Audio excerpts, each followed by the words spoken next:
ในสัปดาห์ที่ผ่านมาเฮาได้กล่าวถึงเจ้าอนุวงศ์ขึ้นเสวยราชย์แทนพระเจ้าอินทวงศ์ผู้เป็นพระเศรษฐาที่ได้เสด็จสุรคตไปแล้วในปีคริสตศักราช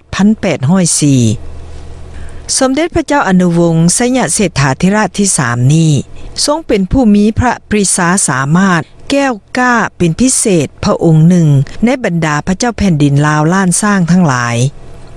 พระองค์ได้ทรงแสดงพระปรีชาสามารถความกล้าเก่งของพระองค์ให้เห็นเป็นที่ประจักษ์ตาแก่ประชาราษฎรหลายข้างหลายหนโดยยกทัพเข้าประหัตประหารในสงครามเมื่อยังดำรงตำแหน่งมหาอุปราชอยู่เส้นในปีคริสตศักราช1798และ1799พระองค์ได้ยกทหาร20,000 คนไปลบกับพม่าในนครเชียงใหม่ในปีคริสตศักราช1804เมื่อกลับจากราชการสงครามในเมืองเสียงแสนแล้วจึงได้ขึ้นครองราชสมบัติเป็นพระเจ้าแผ่นดินนครเวียงจันทน์เมื่อพระองค์ขึ้นครองราชสมบัติแล้วพระองค์ก็ทรงทำนุบำรุงบูรณะสร้างสาประเทศที่ได้รับความบอบช้ำสุดโทรมเนื่องจากสงครามมาหลายข้างหลายหนนั่นให้เจริญรุ่งเรืองขึ้นรายการบูรณะสร้างสาประเทศชาติของพระองค์มีรายละเอียดดังนี้ในปีคริสตศักราช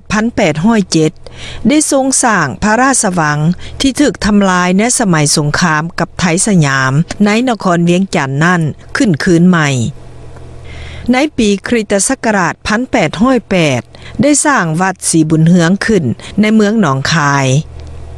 ในปีคริสตศักราช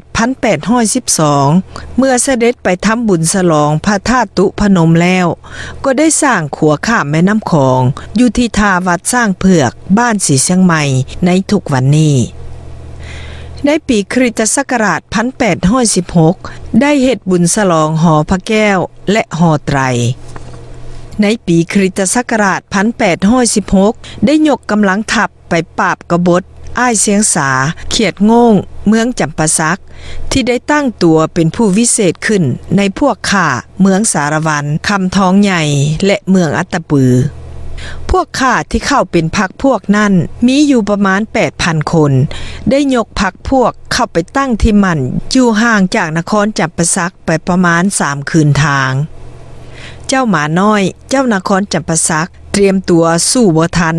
อ้ายเสียงสาเขียดโง่งจึงได้ยกพรรคพวกข้ามแม่น้ำคองไปตีนครจำปาสักได้เจ้าหมาน้อยได้พาครอบครัวอพยพไปอยู่ดอนมดแดงในแม่น้ำมูลเมื่อเป็นเช่นนั้นพระเจ้าอนุวงศ์จึงได้แต่งให้เจ้าราชบุตรโยผู้เป็นราชโอรสของพระองค์เป็นแม่ทัพยกกำลังลงไปภาพได้รับไสชนะและจับไอ้เสียงสาเขียดโง่งได้พระองค์จึงรับสั่งจำคุกเสียงสาตลอดชีวิต